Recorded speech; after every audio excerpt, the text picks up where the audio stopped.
Ben yaptım ulan. Ben öldürttüm Boran'ı, ben öldürttüm. Azem Albora ve Süleyman Baybars'ın ölümü planlı olarak yapıldı. Yani bu kişi iki aileyi birbirine düşürmek için iki aileyi birbirine vurdurttu. Gülizar Hanım eğer bu sezon bu olayı konu alırsa bu olayın altından da Ecmel çıkacak ve Ecmel'in Azem ve Süleyman Baybars'a kurduğu oyun flashback sahneleriyla izleyicilere gösterilecek. Ayrıca Ecmel bu planı Albora'nın başına geçmek için planladı. Fakat cezaevine girince Ecmel'in bütün planı suya düştü. Eğer bu olay ortaya çıkarsa Demir Cihan'la dost olacak. Bu olay Gülizar Hanım ne zaman isterse o zaman ortaya çıkacak.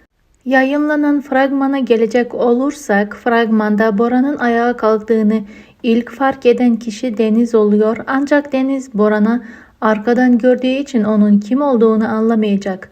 Boran kendine geldikten sonra ise Cihan ve Ali aralarındaki ilişkiyi bir süre Boran'dan gizleyecek. Ancak Boran birkaç bölüm sonra Cihan ve Ali arasındaki ilişkiyi öğrenecek ve bir süre Cihan ve Ali'ye karşı düşman bir tavır sergileyecek.